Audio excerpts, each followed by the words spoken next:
Super star தலைவர் Rajini sir இன்னைக்கு suppose வந்திருந்தாருன்னா சைமாக் எப்படி இருக்கும் அப்படின்னு ஒரு சின்ன இங்கே வருகை தந்திருக்கோம் என்னோட க்ளோஸ் ஃப்ரெண்ட் அப்படி சொல்லலாம் மெகா ஸ்டார் சிரஞ்சீவி சார் அவர்களே அண்ட் நாங்கள் எல்லாரும் ரொம்ப தெய்வமாக பார்க்குற ராஜ்குமார் சாரோட ஃபேமிலியிலேருந்து புனித் சார் சிவா எல்லோரும் வந்திருக்கிறாங்க, அவங்களுக்கு என்னுடைய வணக்கம். அண்ட் நம்ம கூட நடித்த ஹீரோயின்ஸ் எல்லோரும் வந்திருக்கிறாங்க, அவங்களுக்கு என்னுடைய வணக்கம்.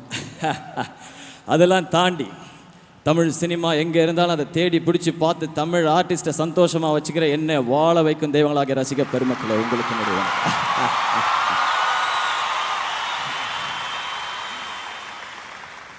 சொன்னாங்க இந்த மாதிரி சைமா அவார்டு இருக்கு சொன்னாங்க. என்னம்மா அப்படி கேட்டேன். சைமா அப்படி சொன்னாங்க. சைமா என்ன சைமா புரியல, கொஞ்சம் சொல்லுங்க அப்படி சொன்னேன். அவங்க சொன்னாங்க இந்த மாதிரி 4 ஸ்டேட்டும் ஒரு இடத்துல இருக்காங்க சார், நீங்கள் வந்தால் கொஞ்சம் சந்தோஷமாக இருக்கும். 4 ஸ்டேட்டும் ஒரு இடத்துல இருக்காங்கல்ல, அங்கே நான் இருப்பேன் சொன்னேன். இங்கே வந்துட்டு உங்கள் முன்னாடி நிற்கிறேன் பேசுகிறேன். இங்கே நிறைய பேர் அவார்டெலாம் வாங்குறாங்க. நமக்கு அவார்டு அதெல்லாம் வந்து அப்புறம் தான். முதல்ல ரசிகர்களோட கைத்தட்டல், அதுதான் ஃபர்ஸ்ட் அவார்டு. அது கிடைக்குது சொல்லி சொன்னா அப்புறம் அது அவ்வளோதான். அதுக்கப்புறம் என்ன இருக்கு? எச்சச்ச கச்சச்ச. மலேசியா ரொம்ப சந்தோஷம்.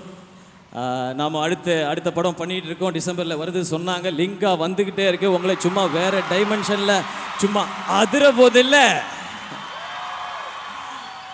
இதே மாதிரி நீங்களும் எப்பவும் சந்தோஷமாக இருக்கணும் அப்படி சொல்லி அந்த திருவண்ணாமலேஸ்வரர் ஆண்டவனை வேண்டி விரும்பி விடைபெறேன்.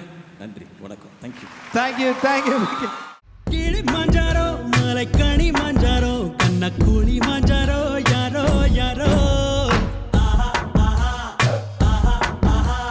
மோகன் ஜாரோ நில்லோட ஜாரோ பையே